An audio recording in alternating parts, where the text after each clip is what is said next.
Fala pessoal, eu sou Paulo Royal e hoje, atendendo a um pedido antigo dos inscritos aqui do canal, eu resolvi trazer para vocês um material mais aprimorado contando a história do fuzil de assalto que foi construído pela Alemanha durante a Segunda Guerra Mundial e pela quantidade de vantagens que tinha em relação ao armamento de serviço dos seus inimigos, talvez teria mudado o curso da guerra caso fosse trazido ao combate mais cedo. O vídeo de hoje é sobre o fuzil Sturmgewehr 44, mundialmente conhecido como STG-44. Esse armamento é classificado oficialmente como o primeiro fuzil de assalto de todos os tempos, embora muitas pessoas afirmem erroneamente que o fuzil soviético Fedorov Automat seja a primeira arma dessa categoria, ou até mesmo o fuzil italiano Seirigotti seja o verdadeiro detentor desse título. Ao longo do vídeo, além de conhecer a história sobre o seu desenvolvimento, adoção e funcionamento interno, eu vou mostrar para vocês todos os detalhes técnicos que comprovam porque o STG-44 é o verdadeiro primeiro fuzil de assalto criado. E de bônus, eu vou falar sobre como ele serviu de inspiração na criação do fuzil de assalto mais famoso e usado de todos os tempos, o soviético AK-47. Quando o vídeo acabar, deixa aí a sua sugestão de tema nos comentários, assista aos outros vídeos aqui do canal na playlist chamada A Origem das Armas e não esquece de me seguir nas redes sociais, onde eu coloco diariamente por lá um conteúdo exclusivo relacionado a armas, tá certo?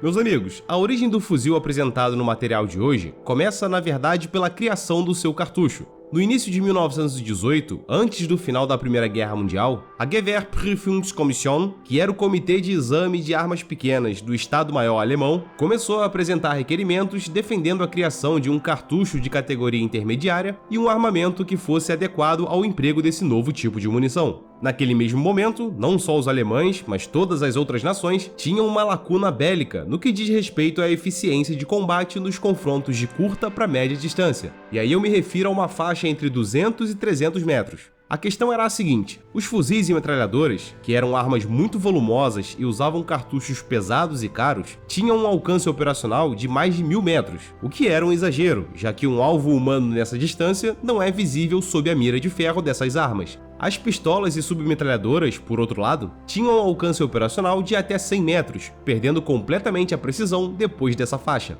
Diante disso, o objetivo era criar um armamento que preenchesse com eficácia essa margem de combate acima dos 100 metros, mantendo a precisão mesmo nos disparos automáticos, uma boa manuseabilidade em ambientes mais confinados e um alto poder de fogo. A argumentação era de que a criação do cartucho intermediário iria unir o melhor dos dois mundos, já que seriam cartuchos mais baratos de fabricar que os das metralhadoras e fuzis, seriam mais leves, permitindo que o soldado carregasse mais munição sem comprometer o peso final do seu equipamento, e os projéteis desses cartuchos seriam muito mais velozes que os das pistolas e submetralhadoras. Ou seja, realmente era um pacote de vantagens bem interessante. Entretanto, o comando do exército negou a proposta, alegando que a submetralhadora MP-18 já cumpria bem uma boa parte dessas tarefas. Muitos historiadores alegam que, mesmo que a ideia apresentada pelo comitê tenha sido excelente, o fator responsável pela sua recusa provavelmente foi o financeiro. Afinal, o Império Alemão ainda se encontrava numa guerra mundial, com um consumo colossal de recursos, não permitindo a criação de mais um tipo de cartucho, que automaticamente iria demandar a criação de mais um tipo de arma. É claro que as consequências dessa decisão seriam sentidas em algum momento, e isso aconteceu na Segunda Guerra Mundial,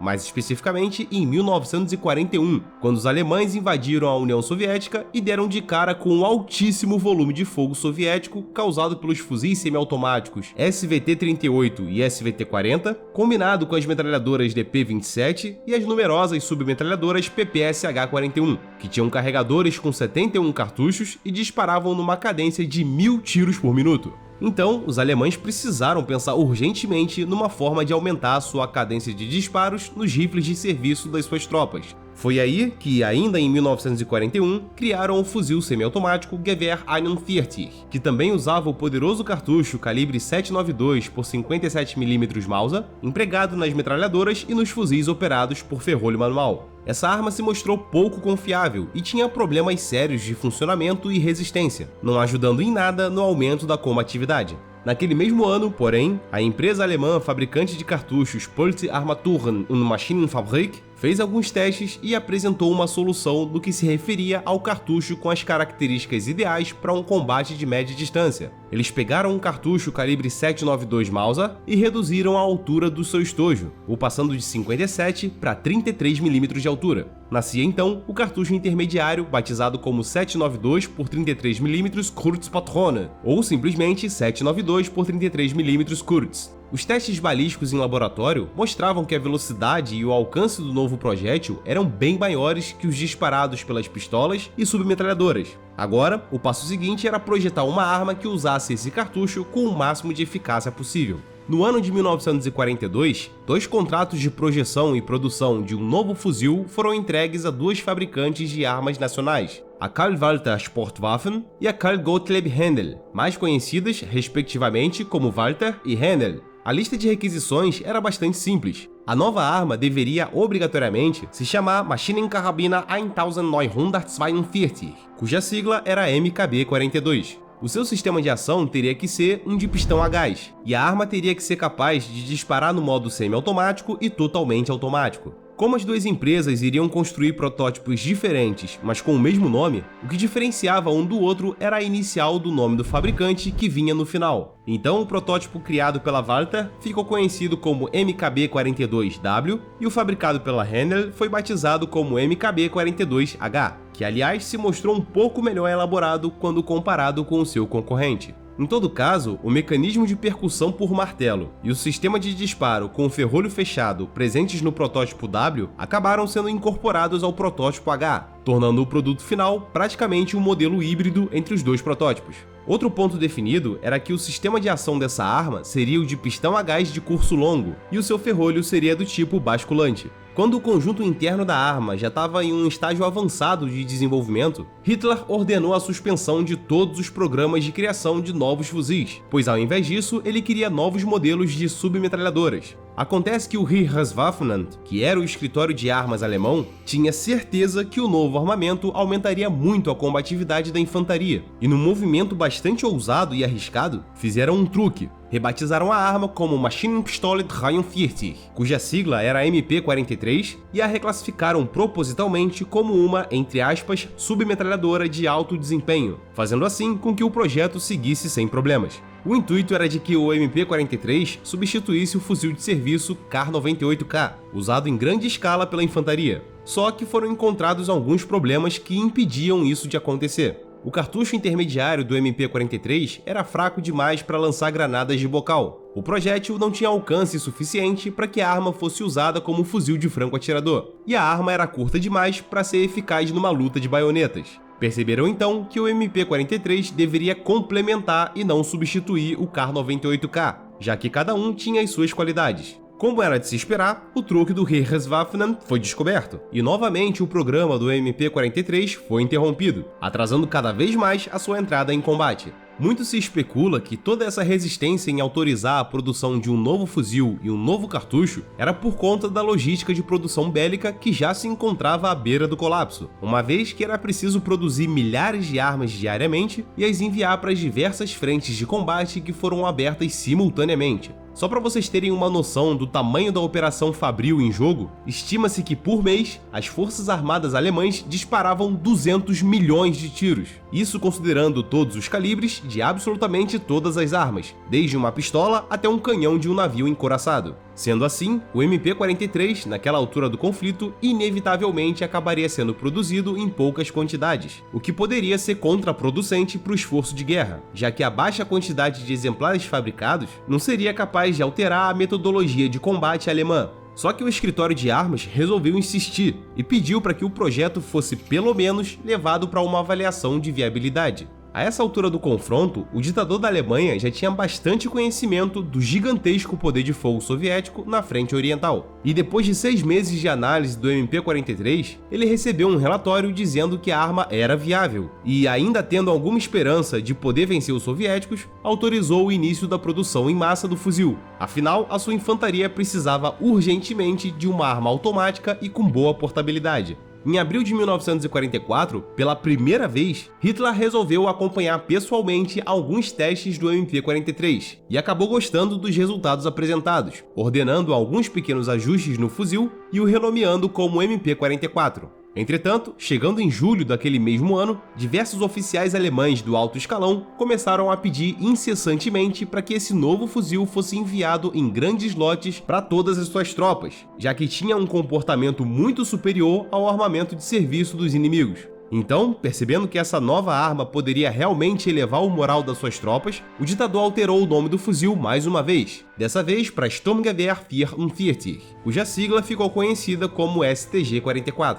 O nome Sturmgewehr significa fuzil de assalto, e entendam o significado da palavra assalto como um ataque impetuoso, uma investida violenta, ou seja, claramente o intuito era o de afirmar que essa seria uma arma para ações ofensivas e não apenas uma arma de suporte. Para tentar aumentar a versatilidade do uso desse fuzil, 2 acessórios foram projetados, mas pouquíssimos usados em combate. O primeiro deles é o Krummlauf, que é uma extensão curvada do cano voltada para disparos em posições protegidas, como por exemplo atrás de uma parede. Esse equipamento tinha uma vida útil bem curta, algo em torno de 300 disparos apenas, e a precisão desses tiros também não era das melhores. O outro acessório, esse tendo uma melhor utilidade, foi o dispositivo infravermelho Zielgerät 1229, também conhecido como Vampir.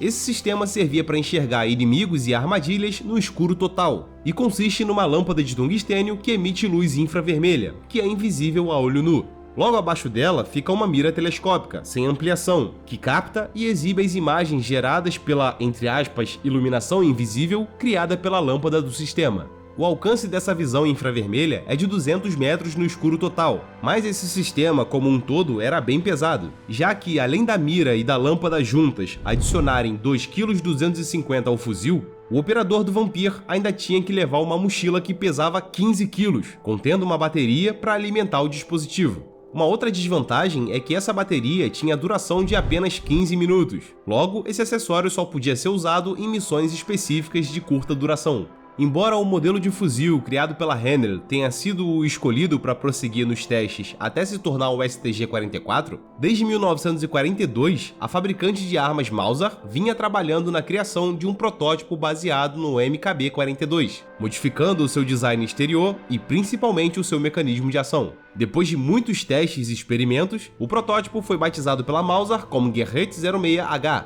e em maio de 1945 ficou definido que a arma usaria um sistema de ação do tipo blowback atrasado por roletes, bastante parecido com o que já existia na metralhadora MG-42. O exército alemão pretendia adotar o fuzil também e o batizar como STG-45M. Só que naquele mesmo mês, a Alemanha perdeu a Segunda Guerra Mundial e teve que se render incondicionalmente, não tendo a oportunidade de colocar esse novo armamento em combate.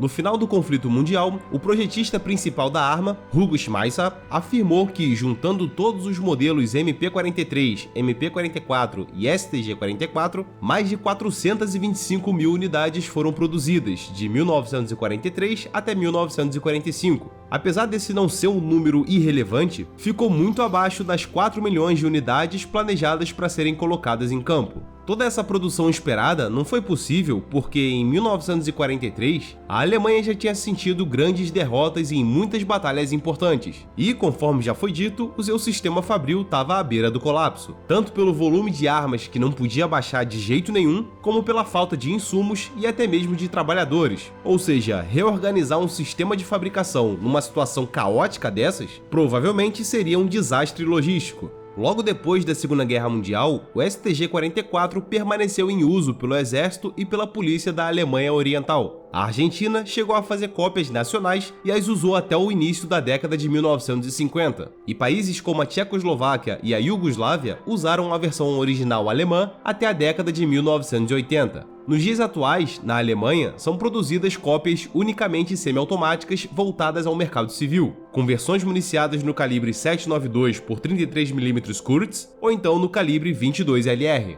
O legado deixado pelo fuzil STG-44 é indiscutível, já que muitas características do seu projeto foram aproveitadas e adaptadas na criação de novos armamentos alemães e também de outros países. Ainda em 1944, por exemplo, os Estados Unidos chegaram a experimentar o conceito de automatizar uma carabina que usava um cartucho intermediário, lançando a M2 Carbine. A arma até tinha um bom controle de recuo, mas era muito inferior no quesito combatividade quando comparada com o STG-44. A configuração do design externo desse fuzil alemão foi claramente copiada pela União Soviética na criação do seu fuzil AK-47, assim como, alguns anos depois, também foi usada de maneira mais discreta pelos Estados Unidos na criação do fuzil AR-15. Os soviéticos, que foram os estrangeiros que mais tiveram contato com esse fuzil durante a parte final da Segunda Guerra Mundial, perceberam que o STG-44 tinha uma ergonomia diferenciada, associada a um cartucho com uma excelente relação entre controle, precisão e poder de destruição. Quando milhares de exemplares foram levados à União Soviética para serem analisados, o designer de armas Mikhail Kalashnikov viu que ali existia uma ótima oportunidade de fazer um armamento nacional baseado nos conceitos existentes no fuzil alemão, usando um cartucho intermediário, que na época era o recém-criado 762 por 39mm, um sistema de pistão a gás e um alinhamento quase completo da coronha em relação ao receptáculo e ao cano. Em todo caso, o sistema de ferrolho foi totalmente modificado, com o AK-47 usando um ferrolho rotativo em vez do basculante. Sendo assim, nenhum dos fuzis empregados em larga escala depois da Segunda Guerra Mundial são cópias exatas do STG-44, mas, sem dúvida alguma, quase todos eles carregam algum tipo de característica que foi pioneira nesse armamento alemão.